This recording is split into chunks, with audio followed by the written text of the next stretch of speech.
Hi everyone, I'm back and today we're talking specifically what auditory processing looks like when it's impacting your child's reading and learning, because so often poor auditory processing is one of the underlying factors with reading and learning disabilities. So this is important because if we really want to move past a label and just managing a label and really get to the root cause, extra practice is not the solution, and you'll find out why that is today. So do you recognize the signs of auditory processing or how that's affecting your child's reading and learning? Or do you just think, well, I don't really know what's going on here? So, and this is what can happen where extra practice and remedial reading and all that tutoring, I hate to say it, but can be futile when auditory processing is the problem and it's not being addressed, because a lot of the time it's just for eroding your child's self-esteem, right? They keep going for this extra practice. They're not seeing a lot of improvement, and their friends are doing half the work and are just, ticking along.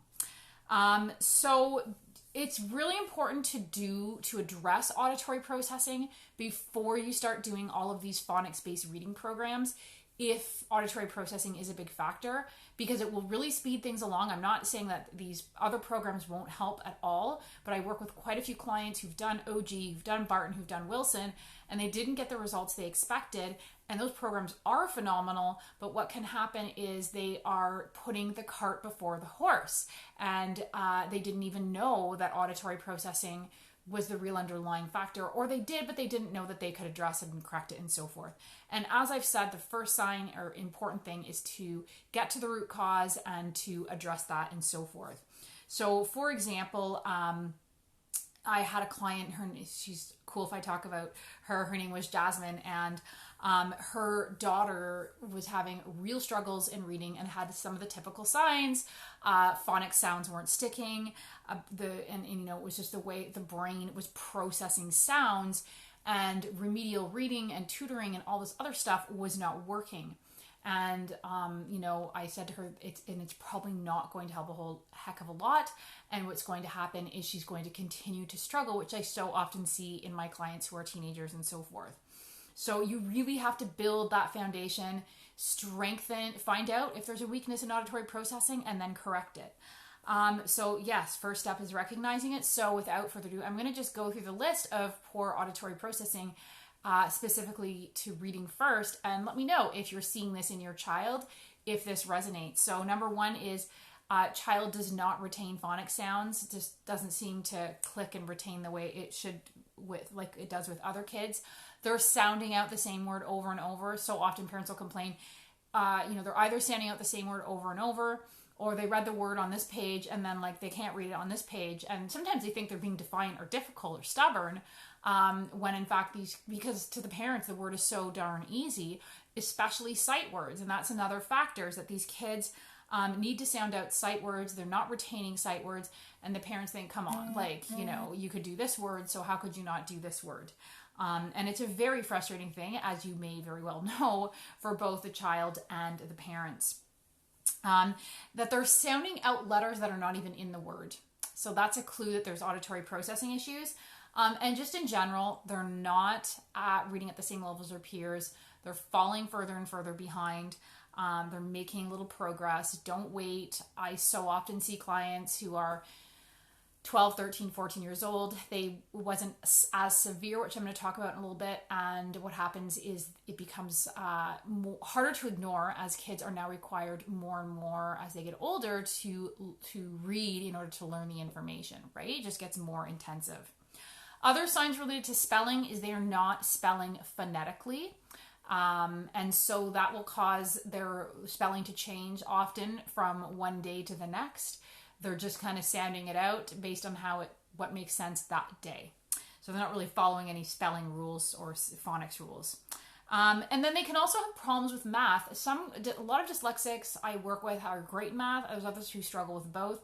But they can have problems sometimes in math in general, or specifically when there's auditory processing issues related to any sequencing that's involved, like trying to remember the rules, or especially because the math lesson is often delivered in through the auditory system, right? The teacher's talking and saying, do this, do this, do this. And as we know, you tell a kid who has auditory processing disorder to, you know, brush their teeth or eat breakfast, brush their teeth, get their backpack, and they might do one thing or two things and they can't remember all those sequences. And then, of course, when they have word problems, that's where there's really going to be breakdown, even if they're okay or good in math, because they're having to read in order to solve the problem. So are you seeing any of this? Let me know in the comments below, whether you're watching live or later on. And also, if they're learning sequences in math, particularly like counting by twos, counting by fives, that can be tricky for them, especially if it's taught through the auditory system, as well as sequences like learning the months of the year. They can't seem to remember that in order. So your child may have all of the above. They may have one, they may have some, and that can be indicative of how severe the disorder is oftentimes. Usually the more symptoms a child has, the more severe the disorder or the auditory processing breakdown.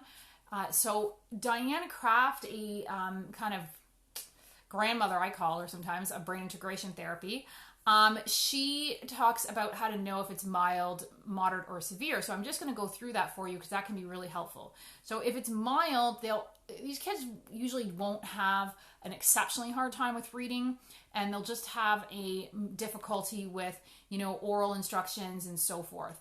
If it's moderate, then they're going to have a much harder time with auditory processing and oral instructions and learning through oral, information and instructions and directives. And they're going to have some challenges with phonics. If it is severe, very often there is a diagnosis of dyslexia or some kind of reading disorder, depending what province, state, or country you're in. Dyslexia is not used in certain areas. Or they might have, they'll often have a very serious issue with oral communication, breakdown in terms of reception, so receiving the information and not processing correctly. And oftentimes what I see is even the expressive, not being able to get the information out. Sometimes even there's dysgraphia, they can't get it out on paper either. And they will have problems with phonics, and they will have problems with sight words. So are you seeing any of this? Let me know in the comments below. And keep in mind, auditory processing is something we can correct, right? You find the weakness and you fix it. It's not the end of the road or end of the story. So don't be discouraged. Like so many moms I've talked to were like, we did OG and we heard it would be the fix and it's the ultimate thing. And like I said, OG is amazing, but not if that foundation is not there first. You need to build a healthy foundation. You need to put the cart before the horse. Or put the horse before the cart. Sorry. So thanks for watching, and please share if you found this helpful. And I'll post a link in the comments below to grab my free starter kit for some ways to help your kid be a more focused and better learner. Thanks for watching.